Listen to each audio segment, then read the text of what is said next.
Welcome back, everyone. We're diving deep into the Koryo dynasty today. A fascinating period in Korean history. Absolutely.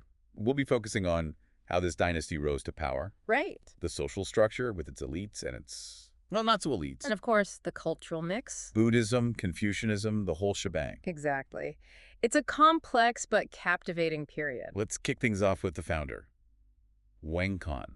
Oh, Wang Han. Quite the figure. Unified a fractured Korea. A shrewd strategist. And a bit of a, shall we say, romantic. Well, he did have 6 queens and 23 consorts. 6 queens. I mean, was that true love or strategic alliance building? Likely a healthy dose of both, I'd say. Genius, really. Well, Consolidating power through marriage. each marriage, a new alliance, bringing factions together. A masterclass in dynasty building, Especially in a newly unified nation. where internal stability is key. Absolutely. But Koryo wasn't exactly an island paradise, No, indeed. surrounded by powerful neighbors, Think of it like being the middle child. Yes. Stuck between some rather strong personalities.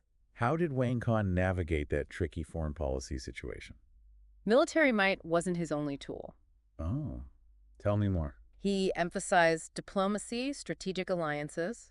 Playing the long game. Precisely. And he laid out his vision in his famous 10 injunctions, The 10 injunctions. guidelines for his successors. Interesting. But here's a little contradiction I found.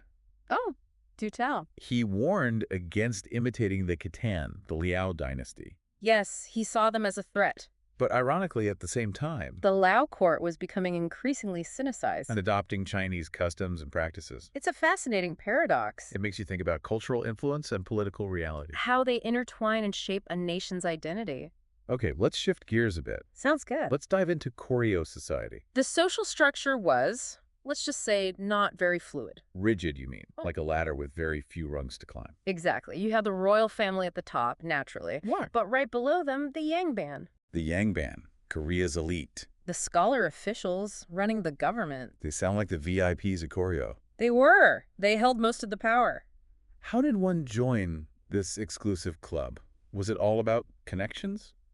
Not entirely. They had this rigorous examination system, the Kwago. The Kwago. Years of intense study. Yeah. Memorizing Confucian classics, mastering calligraphy. So not just a birthright, You had to prove your worth. a meritocratic element to it. Absolutely. Earning a coveted government position. But what about those who weren't destined for Yangban life? Below them, the commoners. The majority, I imagine? Farmers, artisans, merchants. The backbone of any society. And then at the very bottom, the shunmen, Chonmen. the lowborn. I've read about them. Slaves, butchers, other groups deemed unclean. By Confucian standards? Yes, their lives were incredibly difficult. It's a stark contrast, isn't it? Is. The Yangban studying, living comfortably. While the shunmen faced immense hardships. This social divide. A theme we'll see play out in different ways throughout Koryo's history. Now let's talk about a different kind of divide. Okay. A clash of ideologies. Interesting. Buddhism was deeply ingrained in Koryo, wouldn't you say? Oh, absolutely. Just look at the Tripitaka Koreana. The Tripitaka. It's breathtaking. An incredible feat, a testament to their devotion. Thousands of wooden blocks carved with Buddhist scriptures. And they created it twice. Twice. Why? The first version was destroyed during the Khitan invasions. The Khitan It invasion. must have been devastating. And yet they recreated it. Speaks volumes about the importance of Buddhism to them. A symbol of resilience, perhaps. Absolutely. Preserving their cultural identity amidst turmoil. It makes you wonder, though, was this Buddhist piety universally embraced? Well, as Buddhism flourished, so did another force. Another fourth. Confucian scholars. Confucianism. Gaining influence, particularly within the Yangban. They advocated for a different kind of system, right? A more meritocratic one. Education, moral principles as the foundation of good governance. It created this fascinating tension. Between Buddhism and Confucianism. Precisely. Spiritual authority versus political clout. So, did these two systems peacefully coexist? It was a complex dynamic. I bet. There's even evidence of a forged document. A forged document. Now, this is getting interesting. Supposedly, Wang Khan's 10 injunctions, Boy. scholars believe it was created later. A later attempt to blend Buddhist and Confucian ideals? It seems so. It really makes you think about the power of narratives. And the lengths people will go to shape them. Forgery, wow. Koryo is full of surprises. It certainly is a tapestry of intrigue and complexity. Religion and politics intertwine, that's for sure. And we've only just begun to unravel it. A forged document, talk about palace intrigue. Right. It makes you wonder who was behind it and why. A power play, no doubt. Trying to control the narrative, Yeah. shaping those early years of the dynasty. Exactly. And this power struggle wasn't limited to ideology. You mean the internal conflicts, right? No. Koryo had its fair share of those, too. It's like they were constantly on edge. Facing threats both within and outside their borders. It makes you wonder how they managed to hold it together for so long. Well, let's not forget about those external threats. Right, those powerful neighbors. The 11th century saw multiple Khitan invasions. The Khitan. Those were some serious campaigns. Full-blown invasions, disrupting life for everyone. From the Yangban elite down to the commoners. Imagine trying to study for the Kwago exams. With the threat of invasion looming overhead, Talk about pressure. but amidst the chaos. We see the resilience of the Koryo people. Oh yes, they were tough. Remember the Tripitaka Koreana? The one they recreated after the first Khitan invasion. It wasn't just about preserving scriptures, it was a statement. A testament to their cultural identity. Refusing to be broken. Exactly. But the Khitans weren't the only threat. No, they weren't. They eventually faded. And a new power emerged from the north. The Jurchens They overthrew the Khitans. established the Jin dynasty. And Koryo found itself once again In a precarious position. caught between powerful forces. It's like they couldn't catch a break. And to make matters worse, things were heating up internally too. Oh.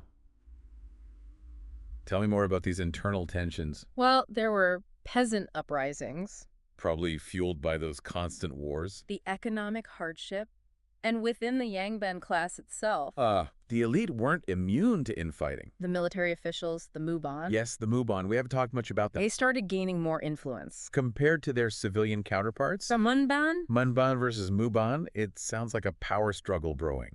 It was, and it had significant consequences. So it's not just about foreign enemies. No, internal dynamics played a huge role. And in 1170, things finally boiled over. Right, a military general named Chengbu, Chongbi, I've heard that name. he led a rebellion, essentially took control, A military coup? formed a military council, the Zhongbang.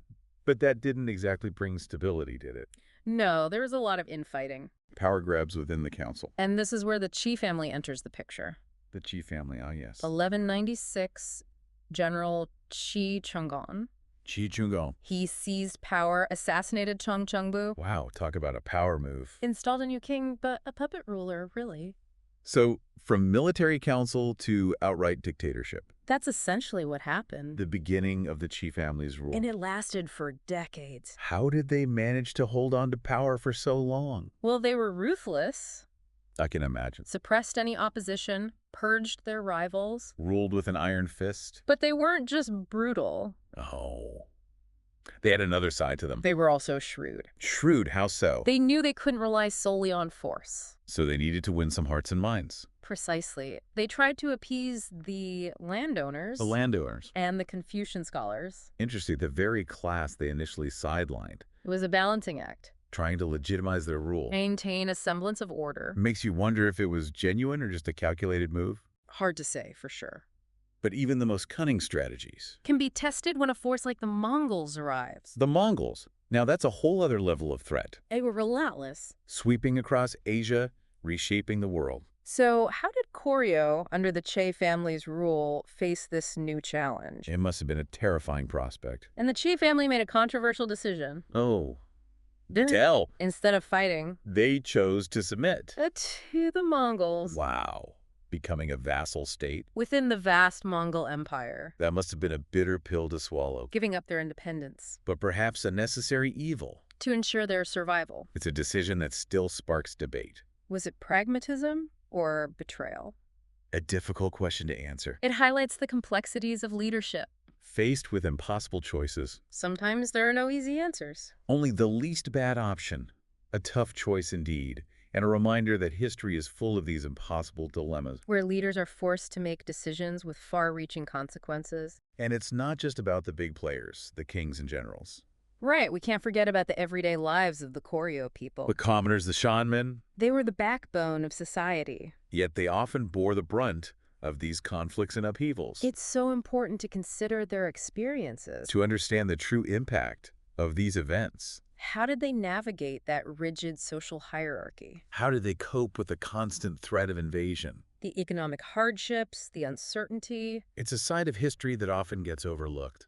But it's crucial for a complete picture. And it brings us back to that fascinating cultural dynamic. The interplay between Buddhism and Confucianism. We talked about the Tripitaka and the Forged 10 Injunctions. Those grand narratives, the clash of ideologies. But how did this play out in everyday life? Did people blend these belief systems? Or was it a more conscious choice? It was likely a spectrum, a range of beliefs and practices, Some finding solace in Buddhism. others guided by Confucian principles, And this cultural landscape, evolved over time. shaped by those cycles of war and peace. Prosperity and hardship. It's a reminder that history isn't static, It's a dynamic process, constantly in flux. with each generation adding its own layer to the story. So as we wrap up our deep dive into the Koryo dynasty, What are some key takeaways you'd like our listeners to remember? well, I think it's important to remember that Koryo wasn't just defined by conflict. Right. It was also an era of incredible achievements, Cultural innovations, a vibrant a society, testament to human resilience, and the power of adaptation. even in the face of immense challenges. Exactly. So to our listeners out there, Keep exploring, keep questioning. keep digging deeper into the fascinating world of history. And who knows, maybe you'll uncover some surprises of your own. And there's always more to learn. And that's the beauty of it all. The journey never truly ends. Until next time. Stay curious,